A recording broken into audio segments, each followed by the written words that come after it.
Hi everybody, and thank you for joining us for this special webinar to discuss how thermal imaging drones have become an invaluable tool for commercial roofing inspections.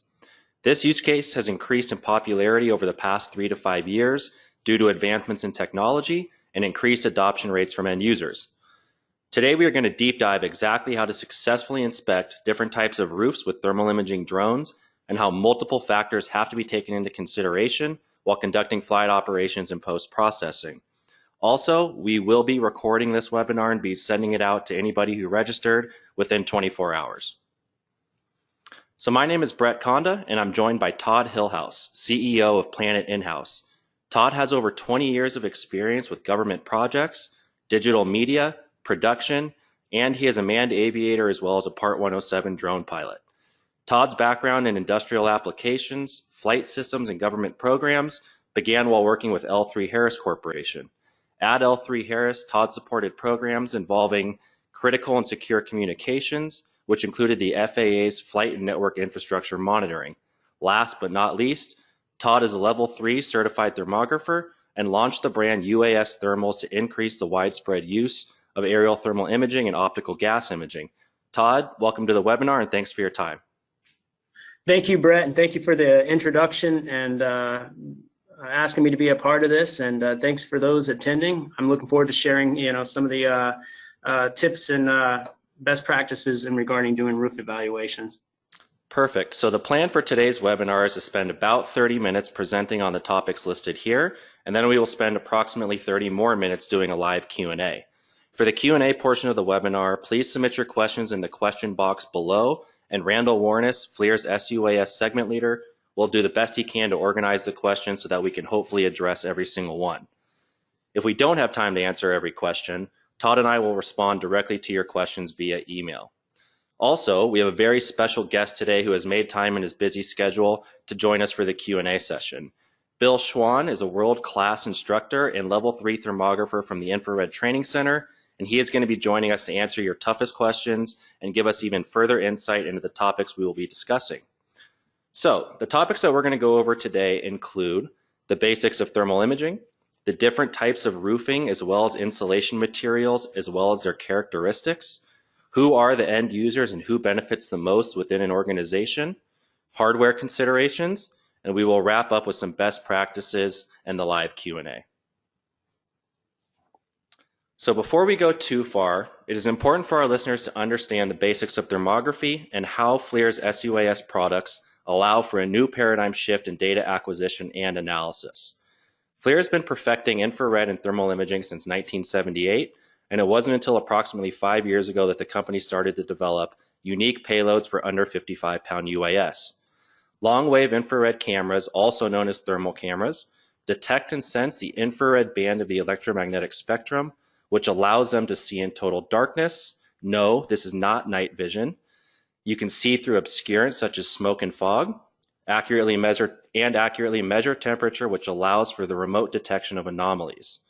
Drone-based thermal imaging cameras make it easy to quickly inspect large target areas and analyze potential water leaks and roof defects. So as a Level 3 thermographer, Todd knows these topics inside and out. So Todd, can you take us through these basic concepts of aerial thermography and how they might impact your roof inspections? Yeah, absolutely. So radiometry is crucial in the fact that you're going to need a radiometric camera to analyze the data after you've shot it. So when you take these images and bring them into the software to provide a report, it's crucial that you can change the palettes, thermal tune the images, and then also change emissivity values of the images that you captured. And when I talk about emissivity, basically that's describing the material and the capability of that material to emit the energy or the heat from the surface.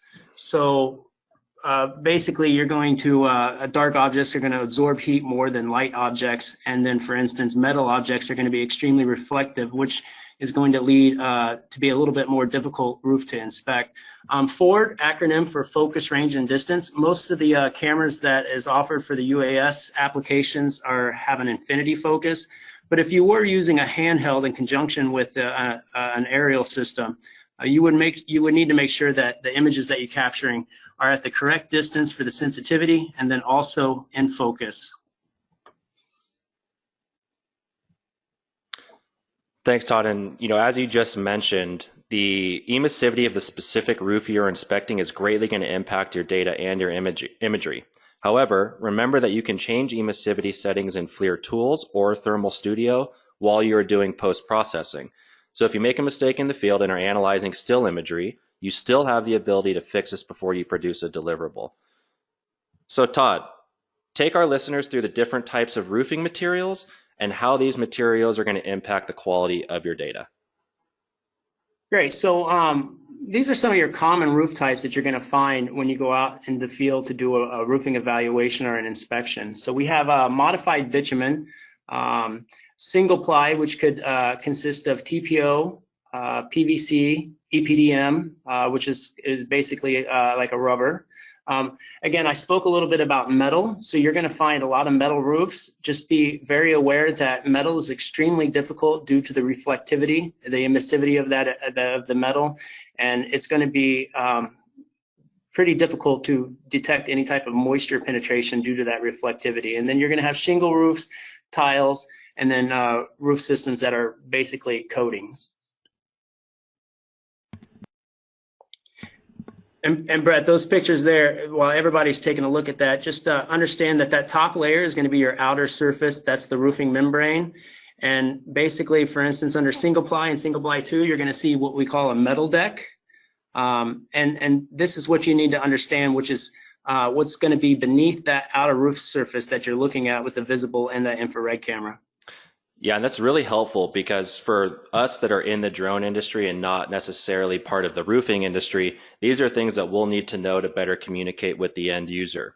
So next, I'd like for us to discuss different types of insulation and how thermal imaging can accurately and rapidly spot inefficiencies and possible insulation problems within a building or home. So since there are different types of insulation and roofing materials available, that means the emissivity of your target will change. There are numerous material types here. So Todd, which ones are used in what types of buildings, and can you give us some examples of each? So on the left-hand side, we have some common examples of insulation here. So for instance, here we have pictured like a foam insulation beneath a single ply, and this is what's going to actually most likely absorb your water. So the metal deck isn't going to, the water may travel or it may find a way through a penetration where it's fastened, but it's going to be the insulation that's retaining that heat. So years ago, I took a ITC level 1 course, and Matt Schwegler, he did a great example of a toaster with toast and a Pop-Tart. And so basically, they both are heated up to the same temperature, but when the Pop-Tart ejects and you try to grab a hold of it, most oftentimes it's going to be too hot to hold versus where you can pick the toast up and hold it. It's the same with the insulation. Think of the insulation as like that Pop-Tart filler material. So the insulation is going to be what absorbs that heat and what releases that heat. So the infrared cameras that we use, they're not detecting moisture. So you're going to have to apply a little bit of logic and understand the temperature anomalies, and that moisture actually retains the heat. So what we're actually picking up is a heat signature and the anomaly created by moisture. That Pop-Tart analogy and toast analogy is perfect for our listeners because I think everyone can understand that and grasp that concept. So now the type of surface membrane is arguably the most important consideration because this is the outermost layer of the roof that you will be sensing with your thermal imaging camera. Since there are different types of roof decking available, it's important to ask your customer what materials have been used on that specific roof in the past. The image on the right very clearly shows how different roof decking will affect the thermal signature of the roof. So Todd, can you take us through the different types of roof decking and how their composition will change the solar loading characteristics? Absolutely. So this is a great slide. Most people are familiar with residential houses and how they're built, and basically the walls go up, trusses go up, and then you see the roofers applying basically sheets of plywood. Now on that plywood, you're going to see some sort of felt paper or peel and stick applied to the plywood, and then that's when you're going to start seeing them nail the shingles to that roof. The roof decking. So the plywood's the decking. So the same with commercial buildings. You're going to have a roof deck, and then you're going to have insulation, and then you're going to have the outer membrane, which is the actual roof. So in cases where a commercial building has a wood or a plywood deck, when the water penetrates through that outer membrane and makes its way to the wood and the plywood, that's going to actually absorb the water and warp it sometimes, and then also hold that water that's going to allow that heat signature to actually emit in the nighttime when you do your thermal scan. Versus, you know, metal, oftentimes you'll find a lot of water trails. It'll hit the metal, and then it'll actually trail to a low spot. The same with concrete. Now, I've actually ran into buildings where they just had a membrane right over the concrete, no insulation. So in cases like that, you're going to find that the water may hit the penetration, but it's most oftentimes going to travel to a low spot, and at that low spot is where it's going to pond. Gypsum and Tectum are older decks, but you need to be aware of them because you're going to run into those when you go out and evaluate older roofs. Very interesting. So we know that roofs come in different colors, and that along with the emissivity will likely impact the reflective apparent temperature of the target. So with keeping thermography basics in mind, how does the color of the roof impact how much infrared radiation is being reflected versus absorbed? Yeah, so it's going to affect it quite a bit. So I mentioned that the infrared cameras, they're not detecting moisture, but they're actually detecting the transfer of heat. So a dark roof, just like think of a dark vehicle, a black car in a parking lot versus a white car. The black car is going to get a lot hotter in the daytime as the sun beats down on it. So as the sun beats down on the roof throughout the day, it's going to heat up that roof surface.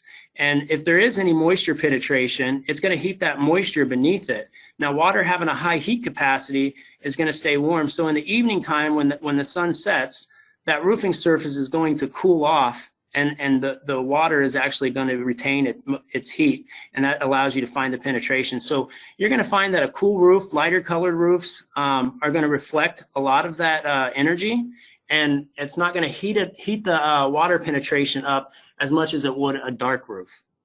And for our listeners that live in really hot places, this is going to be an important slide for you to remember.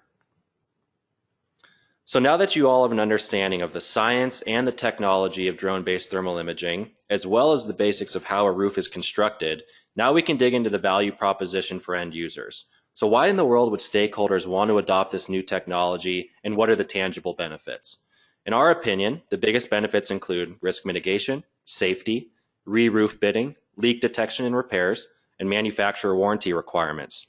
So Todd, from your experience in the field, how does the technology provide ROI to end users as it compares to traditional methods? And please deep dive some of the benefits I just mentioned. Well, the longevity of any roof is definitely attributed to the proper maintenance and care of that roof. So anytime that we can keep a roofer, a roofing contractor, or an inspector, or even the facility manager from having to go onto that roof, we're mitigating that risk and increasing safety. So a lot of the small problems could be captured using an aerial drone or aerial infrared, and before the problems get out of hand and become bigger problems. So if we can keep people from having to needlessly go onto the roof, it's a win-win in this situation. I completely agree. So go into a little bit more about re-roof bidding, leak detection and repairs, and manufacturer warranty requirements for our viewers. So contractors, roofs are mostly sold, they're sold with warranties, a lot of times 10-year warranties, 15-year warranties, 20-year warranties. So your contractors are going to go out there and they're going to bid for whether it be a repair or a new roof install. So the technology of infrared actually helps the contractor kind of see the unseen and find problem areas that he may not have been aware that was there, and help him form the numbers to give a cost-effective roof repair or roof replacement. And then the same with leak detection and repairs. If it's a small area and the roof's actually not that compromised, they can find the area, target it, and then cut it out, repair it, and fix it without having to do an entire roof install. And then manufacturer warranty requirements, again, a lot of times before they're going to put a new roof over an existing roof, they want to verify that that roof is dry and that there's no defects in that roof prior to the install, so that they can issue a warranty with no problems. And then also a lot of coatings. Basically, they take a silicone-based coating and coat over a roof. Again, if the roof is compromised, you're going to want to make sure that the area is fixed before putting a coating. Otherwise, you're going to trap that water in there. Makes a lot of sense. So one of the main reasons that we created the Delta series is to educate end users about how our technology can be a useful tool in their toolbox. Each vertical has a different set of end users, and within the commercial roofing industry, the facility managers, building owners and property management, insurance adjusters, and manufacturer representatives are all stakeholders in the adoption of thermal imaging drones. These are the people that you as the drone operator or service provider will need to be having conversations with and selling the capabilities that we are discussing during this webinar. Without an educated end user base, we as the drone industry will feel like we are banging our heads against a wall. So Todd, can you go over how each one of these stakeholders benefits from what we are discussing today? Yeah, so facility managers definitely could use this technology in maintaining their roof. The same with building owners and property management. So trying to get the longevity of that roof and the warranty is crucial, and it saves dollars. So facility managers can use this technology to properly maintain their roof and address problems when they start. And building owners and property managements, again, it not only guides them into maintaining the roof, but if they're also looking at a roof replacement or a new system, it's going to help assist them with the really what is the true condition of their roof and whether or not they need a particular system or not. Insurance adjusters, like here in Florida, quite oftentimes we'll go out and do these scans pre-hurricane to determine if there's any leaks. Our problem areas prior to the hurricane, and then post-hurricane, we'll go out and hit them to see the condition of the roof after a storm. And then I spoke a little bit about manufacturer representatives. This is going to help them determine what type of roof system can be installed on that building. Again, if a roof has a lot of penetrations or has basically a lot of problem areas where water has penetrated and began to create problems underneath that outer membrane, it's not going to be a good coating or a good candidate for a coating, so they wouldn't even suggest that. And so it's going to help determine whether or not they have to do a tear off, whether they can do a roof over, or whether in fact the roof's dry and it's a perfect candidate for a coating and allows the building owner to save quite a bit of money on that type of install. Yeah, that's really important information, Todd. And so now to further highlight why this technology is so important, we have two sets of images here that show the before and after of a roof project that was intended to fix the old roof with a new outer layer. But as you can see in the thermal image, did the new roof really serve its purpose and fix the previous issues, which based on the thermal image is a water seepage? So Todd, give us some more insight into why thermal data sets give decision makers more actionable information to assess the actual health and condition of the roof. Yeah, so this basically this old roof was a modified bitumen roof where they did find some water beneath the outer surface there. Luckily, it was determined by the manufacturer to be a small area, small enough that it was a candidate for a roof over, and the roofing contractor decided to do a TPO roof over that modified bitumen. So what I just want to show there is where it says new, and you see the same thermal anomaly. That's mostly due to the fact that it was a small area, and basically it fell under the specifications of the amount of saturation that qualified for a roof over, and it was determined to be minimum, and it was a candidate for basically a roof over without having to do a tear off. Awesome. So when choosing your hardware, there are a few technical items that you'll need to consider. Since we're not as focused on video for roof inspections, the frame rate is less significant compared to other use cases. However, 9 Hz and 30 Hz refers to the rate at which the camera takes images per second. So a 9 Hz camera will take 9 frames per second, and a 30 Hz camera will take 30 frames per second. Again, not the most important factor when choosing your hardware. However, choosing a radiometric camera and the proper resolution are very important. So if you're using the View Pro, you will have an option to choose between a radiometric version and a non-radiometric version. The desired deliverable and outcome are the two factors that you need to consider when making this decision. So if you're aiming for a high-level qualitative analysis of the roof and you aren't concerned with temperature data, then you can get away with a non-radiometric camera. However, if you're using the Duo Pro R or Zenmuse XT2, you don't have to worry about this because radiometry is built into each camera. So Todd, with your experience in the field, what resolution and lens do you suggest for our users? So when it comes to resolution, I always recommend, especially doing roofing evaluations, the higher resolution. So I would recommend a 640 by 512 over a 336 by 256. And it's not just because it's twice the resolution. You got to understand that these cameras are capturing radiometric data in every pixel. So a 640 by 512 actually has 4 times the pixels than a 336 by 256. So that's 4 times the pixels hitting your roof surface and capturing the temperature data. And it's crucial to make sure that the sensor that you are using is a radiometric sensor, but actually exports and saves radiometric data. So if you're flying one of these cameras, make sure that your settings is set to, like, for instance, RJPEG, and that you are capturing that radiometric data, because you're going to need that in the post-processing. That's a great point. And for our viewers that have more questions about resolution and what exactly you can see, there's a great video on the FLIR Delta page describing what you can see at different heights and altitudes based on the sensor that you're using, because there are products out there like the Mavic Dual Enterprise and the Parrot Anafi that have our Lepton core inside, which is a 160 by 120 resolution core. So I highly suggest that you all take a look at that video so you have a better understanding. So this is one of the most interesting things I learned when producing this webinar with Todd. To the naked eye, the image on the far right has an anomaly in the upper right-hand corner, which looks like a puddle or water spot.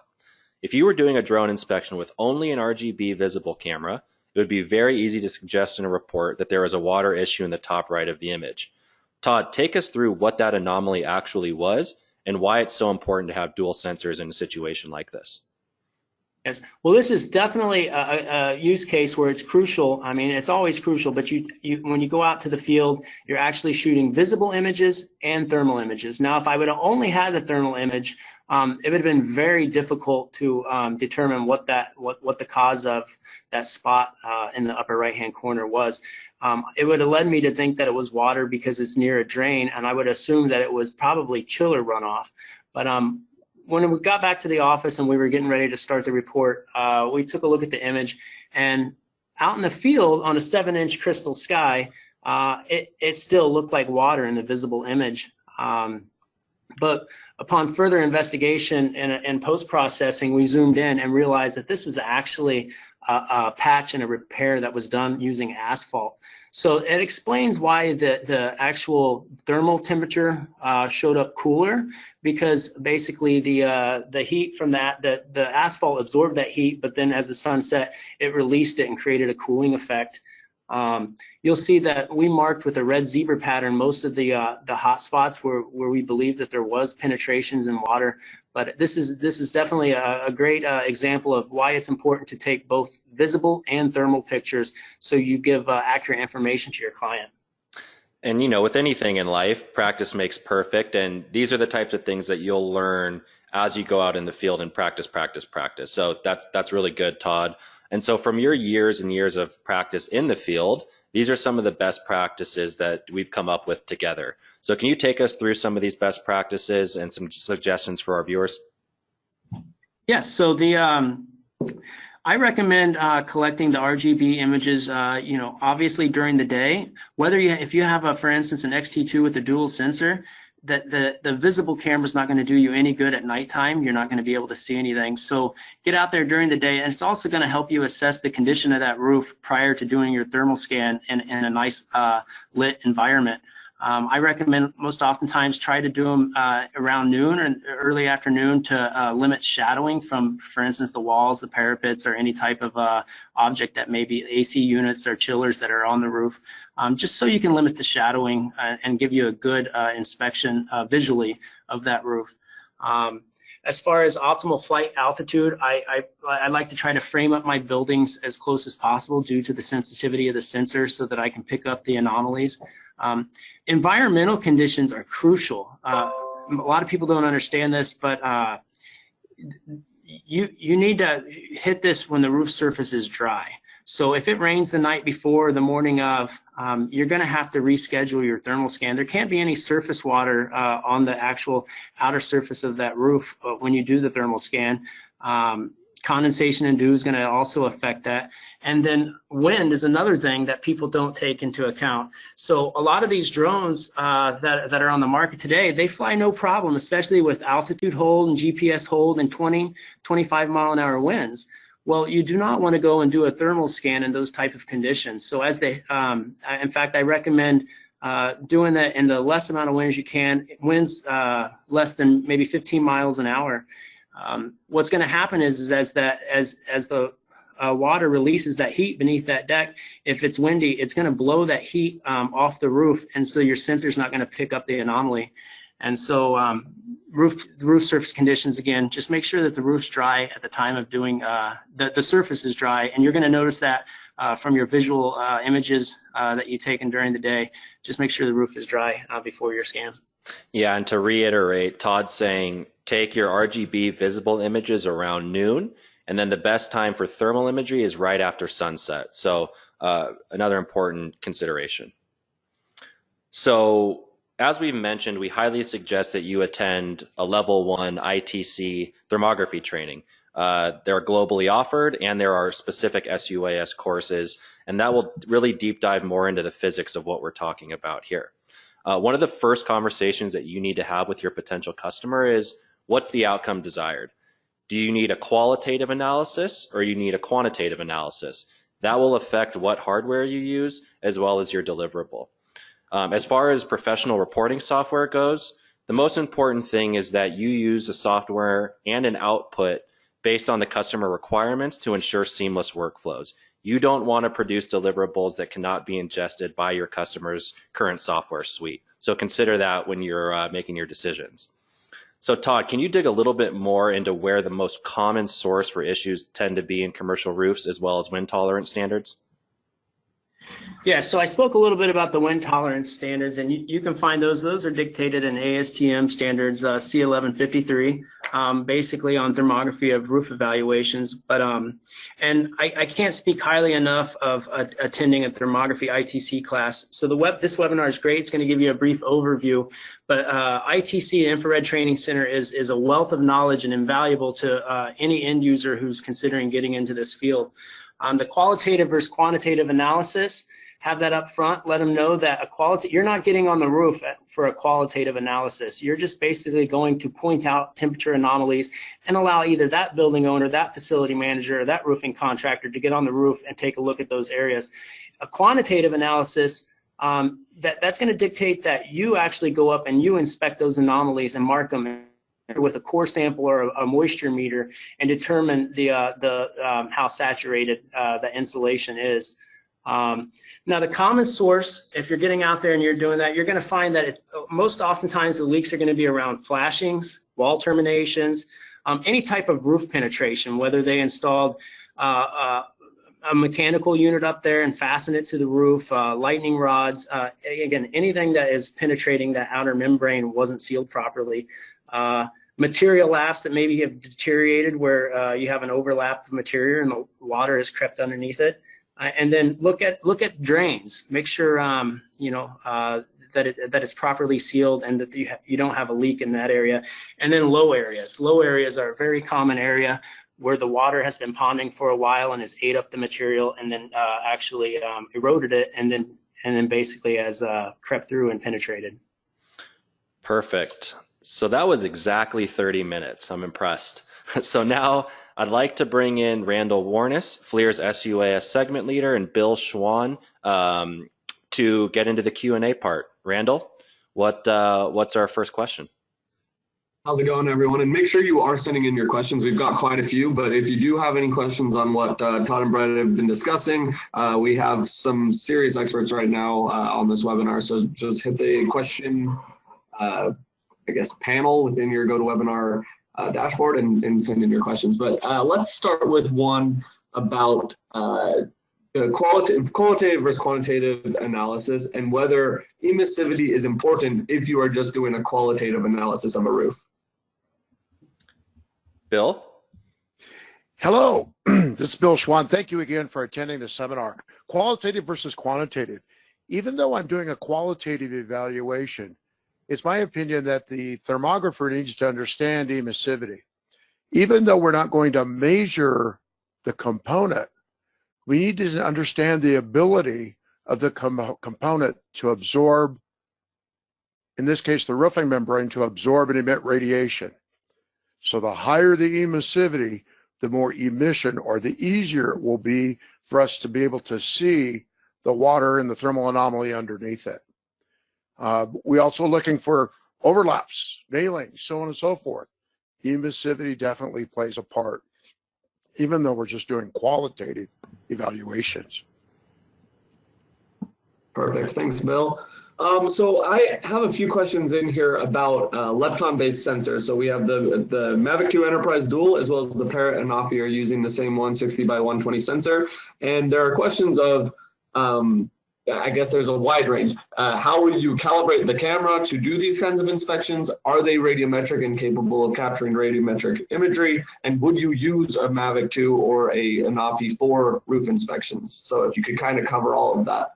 So I can touch a little bit on the resolution in the actual platform, and then Bill and Todd can go more into the radiometry part of the question. So both the Parrot Anafi and the Mavic Dual Enterprise, as I mentioned earlier, have the lepton core, which is 160 by 120. So as opposed to a 640 by 512 sensor, you're going to get about 5 times more data in that 640 by 512 sensor. So it really depends on what you're trying to do. Again, if you're trying to do a high-level qualitative analysis of the roof and you fly at a very low altitude, you might be able to get away with the 160 by 120 resolution. As far as what's stored in each camera, the Mavic Dual Enterprise does store radiometric data. However, you cannot export the RJPEG. So you can get temperature measurements live while you're actually flying, but you're not going to be able to export anything with radiometric data. And there is a reason for that. It's really reliability, and based on the low resolution, we want to make sure that customers get very accurate temperature data. So we suggest a higher resolution camera, but again, if that's what you're flying, it depends what your desired outcome is, and then also the altitude that you're flying. So Bill and Todd, go ahead and expand more on that. And Todd, you might have some great insight from flying in the field. And Bill, I'm sure you've heard a lot from students on this question as well. When it comes to using the cameras, especially for a roofing evaluation, I always lean towards the higher resolution. Again, I heard at a conference a long time ago that, you know, basically data is the new oil, and if data is the new oil, then basically drones are the new wellhead. So it's basically how much oil do you want flowing? And when I look at the images and the data that I get from the 640 by 512, it helps me better serve that customer. And again, a lot of times, like you mentioned early in the webinar, you may find that you need to change the emissivity values. You may need to thermal tune the image. So having those images as RJPEGs is crucial, at least for me and the products that I offer my client. Bill Schwahn here again. Many of the students that we have in our course that have purchased the Mavic 2 with 160 by 120 have told me that they're somewhat disappointed in the imagery. Well, if we look at it, it's all about, like Todd said, all about pixels on the image. The Mavic is a 160 by 120, so you have 3,200 pixels on the image. 336, 256, 86,000 pixels, or the 640 by 512, 327,680 pixels. So it's all about collecting data. As we talk about in our courses, it's all about data, data, data. The more data we collect, the better our imagery is, the better we'll do for our clients, the more data we can give to make good decisions. So we're always going back to the highest resolution for the best decisions. Perfect, thanks guys. So when you're thinking about flying a roof, I know that time of day plays a lot into that, but how does temperature and relative humidity weigh into your decision of when to fly?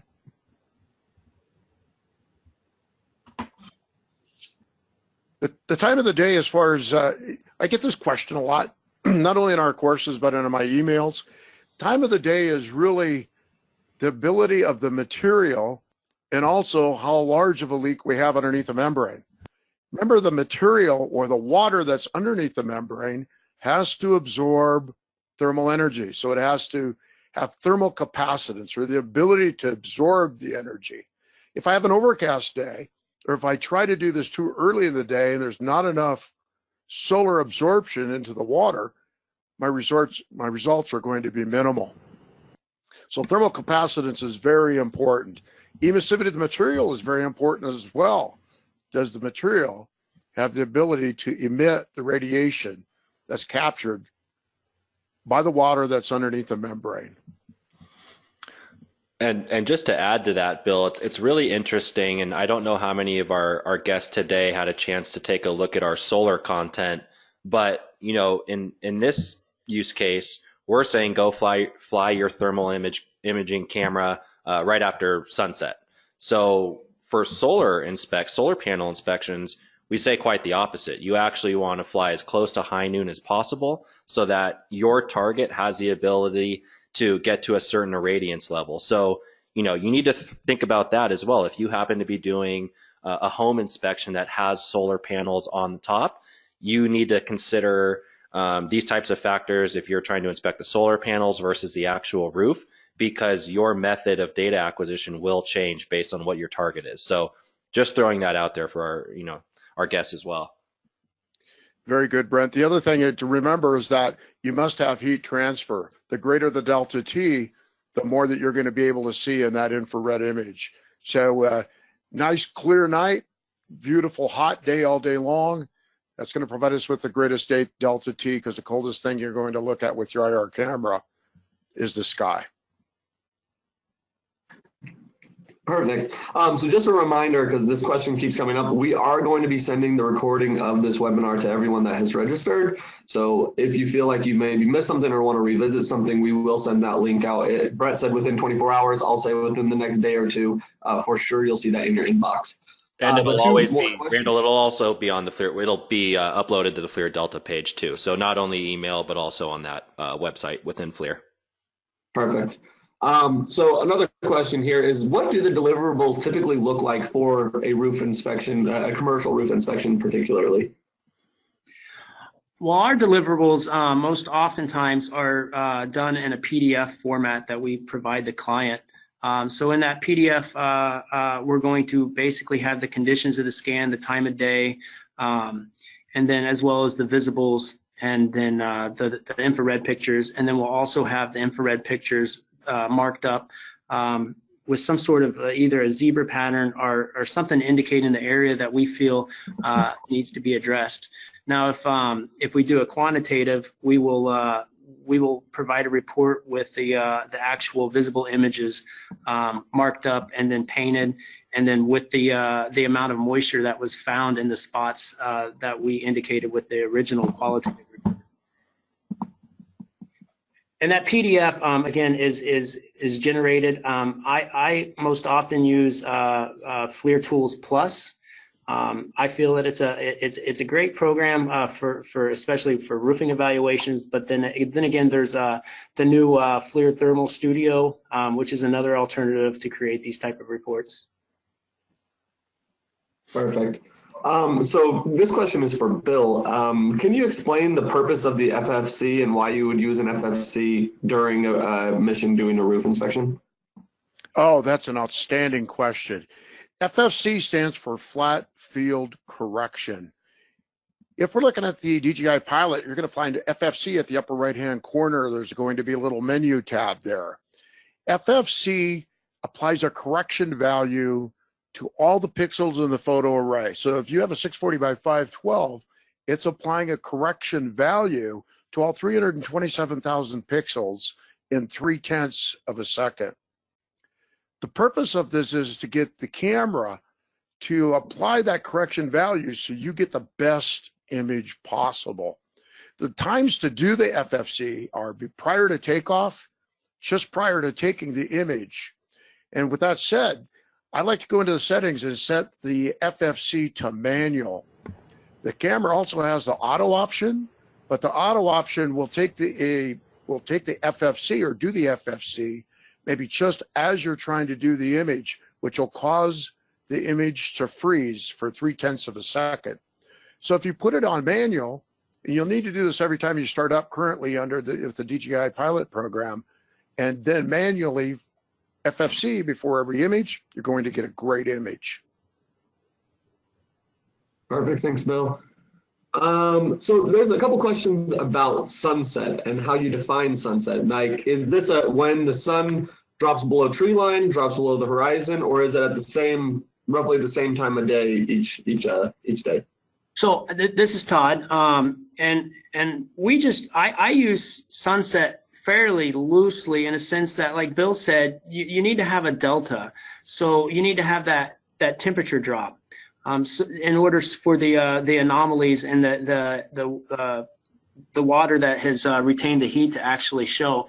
So it could actually be done, an hour, 2 hours after sunset, just as long as there's a delta. But when I refer to sunset, it is when sun sets. But nighttime, I usually, being a pilot, a man pilot, I go back to the far aims, and that's basically 30 minutes after the sun hits the horizon. But again, it's crucial that you have that delta and that temperature difference in order to collect the best data there for the thermal evaluation and inspection of that roof. Perfect. So there's a couple questions again about altitude, and I think that this one is tricky because we're really talking about this could vary from instance to instance and operation to operation. But Todd, can you kind of reiterate what you were saying about how you frame the roof in your imagery so that you could get the best results? Right, and Bill, feel free to add on to this. But so the most common sensor that I use is a 13 millimeter. I haven't found a lot of luck with wider lenses like the 9 millimeter or back when we could have the 6.8 because it collected too much outside of the building. But when you're looking at altitude, you got to think of the sensitivity of the sensor and the ability to pick up the actual the heat that's being emitted from that roof. So I tend to try to frame up my roof as close as possible. If it's like a large rectangular roof, I may split that roof report into an east side, a west side, and find a visual marker to take that thermal. But I just want to make sure that my IR sensor is as close to that roof as possible, but keeping that roof in frame. So for instance, if you had a 19 millimeter, you may be able to fly a little bit higher than you would with a 13. So it really depends on your field of view with the lens as well. And Bill, why don't we go into a little bit about spot size ratio while we're on this question, because I get it a lot as well. Based on my lens, based on my resolution, how high do I need to fly based on the size of my target? So maybe that's something good to go over. Absolutely. SSR, spot size resolution. We go through this in the level 1 SUAS course. But spot size resolution has a lot to do with called milliradians, and that is how far can I be from a target and measure a given size of the target. So it's the distance from the camera lens to the target and the size of the target. When we talk about distance or altitude, how high to fly, it's totally dependent on the type of data we want to collect. So what I usually find with most instances is we fly too high and too fast. So remember, we're collecting data. We're not just collecting imagery. And if we are really intent on collecting data, we need to fly lower and fly slower to get good data. Great. There's a few questions here about emissivity and how you would measure the emissivity of the roof itself to be able to put it into your camera. Can you give some best practices about getting the correct emissivity numbers to put into your system? Actually, yes, that would be great. Emissivity is a great question. A lot of the manufacturers will have actual charts that will show both two things, emissivity and solar reflectance. And GAF happens to be one of those manufacturers where you can go onto their site with a given product. So if you know the product, and as Todd mentioned earlier, and as the presentation mentioned, you need to understand not what you see visually, but what's underneath the roof membrane. They'll actually get the emissivities right off of their charts. Of course, this is new emissivity, as Todd has already said, and once the roof has been up for a while, the emissivity will get better as the roof gets worn and there's dirt on the roof, so on and so forth. So there's emissivity charged by the manufacturer. Remember, emissivity, the ability of the material to absorb and emit radiation, is very important, even qualitatively. Perfect. Thanks, Bill. So there's a few questions here that are talking about software, talking about things like orthomosaics and making large maps of different imagery, or take that as one thing. So would you do orthomosaics for this? And the other question would be, how many images of a roof do you generally take to be able to get a successful deliverable? Well, so this is Todd. I haven't gotten to the habit of doing orthomosaics with it. In the past, it's been a struggle because once you created the thermal map, you lost that radiometric data that I needed to actually go in and thermal tune the image and look for defects. And it depends on the roof size. Again, for instance, if you think of a small 7-Eleven or a CVS, a small square footage roof, you could probably get away with doing a visible image and a single thermal image. But if you have a large square footage roof, you may have to find that you got to split it up in two, split it up in four, just because of what Bill referred to is the sensitivity of that sensor to actually capture that thermal anomaly. And then again, sometimes you might do properties. It's kind of a loaded question. We did a high school where there was over 20 buildings. Some of the buildings were single shots, some of them had to be split up. It's just a matter of making sure that you're getting that camera close enough to pick up those anomalies, and then if the building's too large, you're going to have to find some sort of visual marker to divide that roof up into quadrants and take the images that way. And this is Brett.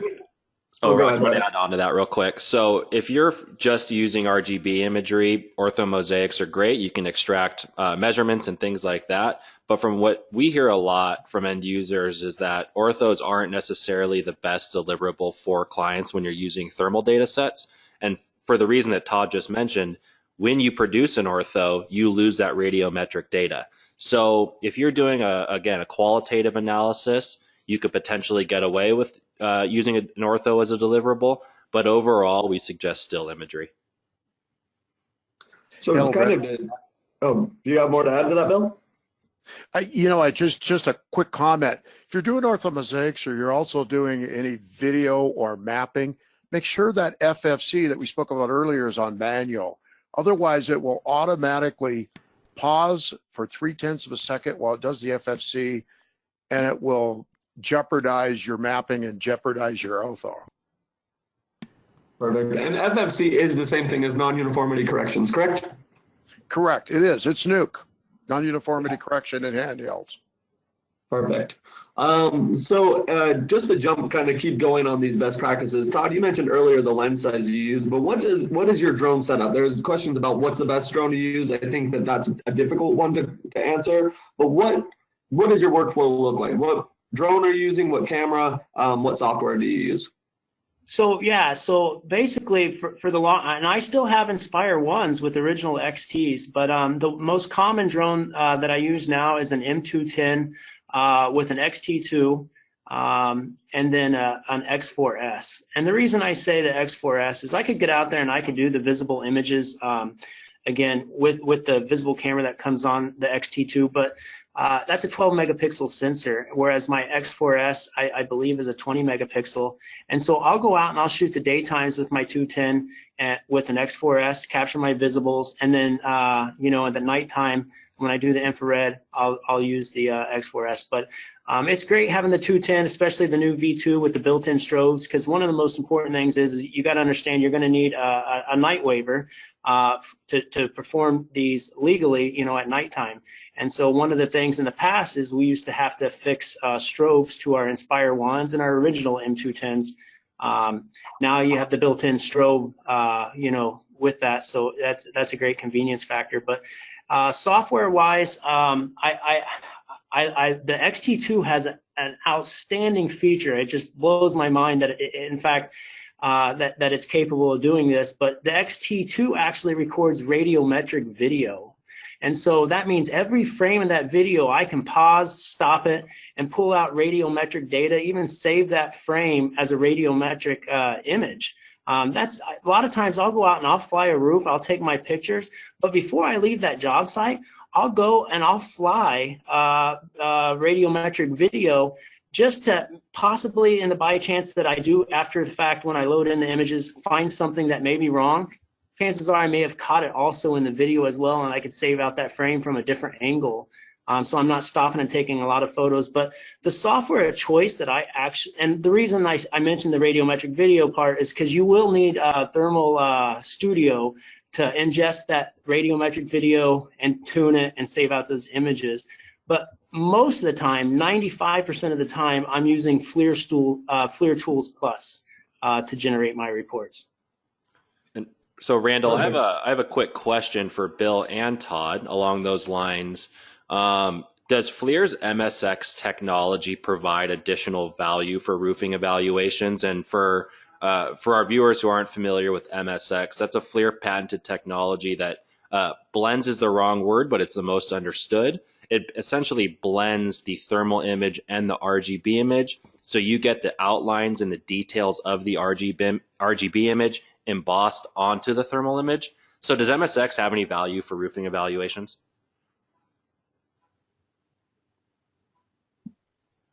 Go ahead, Bill. Go ahead. You know, actually, I believe that it can be helpful and it can be hindrance. With that said, it can help you identify the components that are on the roof, the chillers, the HVAC equipment, other equipment that might be on the roof that you maybe wouldn't able to be identified as easily without the MSX. And it can also be confusing in that sometimes it will highlight things that for a deliverable, your client might think is water when it really isn't. It might be a dirt spot, a large area where there used to be water standing, so on and so forth. Gotcha. I agree with Bill there. Most of the time, it's a great feature to have. I actually love it, and that was another reason that we started using the XT2s more. But having the ability to turn it off is great as well. So most of the times, to find lines and electrical wires and stuff like that, it's great. But most of the time when I'm actually trying to find that anomaly, I do turn the MSX off. And then again, you can turn it on, you can turn it off again in the software too, as well, even if you took the image with MSX on. Great. Back to you, Randall. Yeah. So earlier you mentioned some ASTM standards, and someone asked what that standard was, but there's also someone saying that to do a thermal flight just after sunset, doesn't ASTM 1153 say 45 to an hour? I'm guessing that's 45 to an hour after sunset. So can you just talk to the standard a little bit? Absolutely. So ASTM C 1153, I think it's important to understand that that's a recommended standard. It's a guideline. They're giving us guidelines. It's not mandatory that we wait the 30 minutes or the 45 minutes. It's dependent on a lot of things, the type of membrane, how much energy that roof membrane get during the day. Do we have a good cold night? I've done plenty of imaging that was before sunset and really got good results. So I think it has to do more with our understanding and our investigation before we take flight about the conditions of the membrane, what's underneath the membrane, where it's located, what the surrounding buildings are, those type of things. Great. So someone asked the question of whether you could use a C3 or let's just say any handheld thermal imager inside of the building to shoot up at the roof with metal decking. I'm not a roof inspector, so I don't know exactly what that is meaning, but can you use a handheld from the inside to do a metal decking roof inspection? Actually, you can, but keep in mind the C3 is a 320 by 240, and the sensitivity of it is minimal. So depending on the height to the roof, 3 basic inspections, fly over, walk under, and walk over, are the 3 different types of roof inspections you can do with IR. The C3 you'll find will be very challenging to identify that if it's, let's say it's 40 feet to the metal roof deck. Keep in mind too, metal is a highly reflective, low emissivity material. So what you might see is a ponding of water in the insulation on the roof deck that's insulated but not so much the water that's right on the metal itself. Great.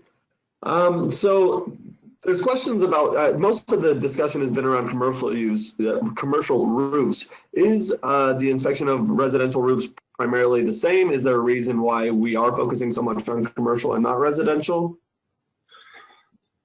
So, and for me, you know, there's a lot of residential houses in the area, but there's a lot of complicated factors that go along with it. For instance, obstructions, trees, power lines. And when I've kind of just mostly focused on commercial roofs for my niche, our personal service, because I found it to not be easier, but to be with a lot of less obstructions and maybe focus on that a little bit more. But also with residential roofs, they're sloped. So you're going to have an issue with the water not ponding and absorbing that heat as much as you would a commercial roof. So basically, residential roofs are built to shed water. So you're going to have that problem with the water traveling, you know, with gravity and not absorbing the heat as you would find in a commercial low slope flat roof. And this is Brett. It's also a regulatory issue as well. So earlier in the presentation, you know, we talked about part of the value proposition is having to send somebody up there. Being able to remove that part of the process is really valuable. And also, residential roofs tend to be fairly small. So the bigger the scale of the roof, the more value there is. But also, you know, for the drone pilots out there, anytime that you go and fly over somebody's house, basically you're guaranteed to have someone come out and start watching. And taking, you know, compliance into consideration in FAA regulations, you can't fly over people. So unless you've gone around to each residence in that area and said, hey, we're going to be doing a drone flyover, please stay in your home, don't come out, and you get the okay to do that, then you're going to be good. But generally speaking, from my experience in the field, that is tough to do. So regulation is an issue as far as that goes as well. This is Bill here also, just to chip in on this a little bit. As Todd already mentioned, roof pitch is very important. In order to get a good infrared image from the air, you need to be 70%, no less than 70 degrees from your horizon or 30 degrees from nadir. When we drop below 70 degrees, our emissivity drops, our reflectivity increases, which makes it hard to see that. Remember, the roofing, most roofing materials on residential structures is composition roofing, which means it has a very high emissivity. So if it absorbs suns all day, it's going to give back the energy from the shingle, not allowing us to see what might be underneath the shingle. So this makes it very, very challenging when we're doing residential from composition and roof pitch. Bill, can you repeat those optimal angles again, just for those that might have missed it? Sure. In our level 1 SUS courses, it's just from some personal experiences. When the angle of image acquisition, that's angle to the target, drops below 70 degrees from horizon or 30 degrees from nadir, which is 90 degrees, emissivity begins to drop dramatically and reflectivity increases dramatically. What that does is means that we're not going, the radiation simply can't make it to the camera. So our ability to detect the thermal anomaly decreases substantially. Perfect. So I have two more questions. I think if that sounds good for everyone attending and everyone that's answering the questions. Does that work out, Brett? Perfect. Okay. Perfect. The first one is, before presenting this data to a client, would you recommend using a licensed thermographer to verify and certify the data? I can help answer that. I mean, I took level 1 thermography courses about a year ago, and having that certification really does give you a level of confidence, and it, in the eyes of your potential client or current client, it's going to give you more validation and that you're going to be producing reliable data.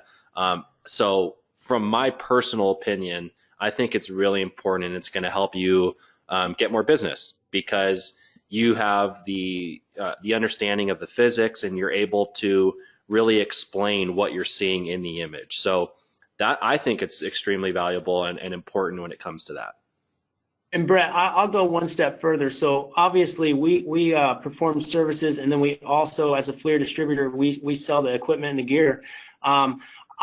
Anyone that buys a kit from us, I offer them ITC training right off the bat. I highly recommend it. And if they're new to thermography, I almost insist it, because they're going to do not only themselves or their clients a disservice, but it's important that you have an understanding of thermography when you're out there shooting it as well, not just when you're doing the report, but when you're out there looking for the defects and the moisture and evaluating that roof, that you yourself actually have an understanding of thermography during the scan. And if I could just chip in on that, Todd, it's just to give you a brief overline of what a level 1 SUAS course is. We take you completely through the science necessary for you to understand how to get the best image and then how to explain that image to your client. We have hands-on every day. We have laboratories set up. We actually have a flight deck set up so that you can see what it's going to look like from the air. What is emissivity? What is reflected apparent temperature? How do those affect my image? And how do I relay that to the client? So I've always proposed that I'm never going to perform a service unless I'm properly trained in that service, because if I'm not properly trained, it's just a disservice to my client. And is there any intention on doing a level 2 SUAS thermography class? At this point, we do not have a level 2 SUAS course that we are tentatively on schedule here for having a level 2 SUAS course second quarter 2020. So it won't be specific to roofing, but it will be specific. Roofing will be one of the applications. Perfect. And then the final thing that I would ask is, either through ITC or through UAS Thermals, do either of you have any data sets available that can be shared to the attendees or to the public that they can start trying to process and fine tune these images to see what they look like? That's actually a great question. I know if you download, I believe the FLIR Tools trial, it may, when it does the install, come with some generic data sets, maybe not necessarily taken from a drone, but from handhelds that'll help you understand that. But we have examples of reports on our website under the inspection side, but I'm going to see if I can't put something together like that to allow people to explore that and ingest it and play around with the software themselves. Good. Well, Todd, if you put that together, if you want to send that over, or a link or whatever, to either Brett or myself, we'll make sure to get that out to all the attendees that they can start poking around with it. Awesome. I might add to that. There's also ITC has a box account that is FLIR.box.com/ITC-resources.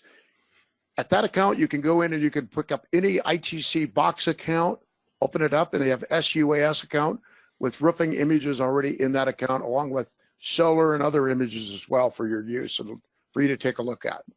Hey, Bill, can you repeat that address? I'm going to just type it into the chat, so if anyone wants to click right on it. Absolutely. It's FLIR, FLIR.box.com/ITC-resources. Perfect. I've sent that out. So if you go to the chat, you should see that link, and you might need to copy and paste it, but at least you have that at the ready. There's a few more questions that are more about very specific use cases. So maybe I'll send those out, or Brett, you can send those out to Todd and Bill, and we can get someone to respond and talk about that specific use case, because I'm sure that there'll be more follow-up questions to make sure that we get it all right. But other than that, that concludes the Q&A stuff. Do you want to wrap it up, Brett? Yeah, absolutely. Thanks everybody for joining. And if we didn't get to your question, I will be reaching out directly to you and helping answer them. And then also, if they're more thermography focused, I will send them over to Todd and he'll be able to help you out as well. We really appreciate everybody taking times out of their busy day to spend an hour with us to learn about this. If you have any questions at all, this is our contact information here. And again, thank you everybody for joining, and we're looking forward to seeing you all at the next webinar. Have a great day. Thanks again, everyone. Appreciate it.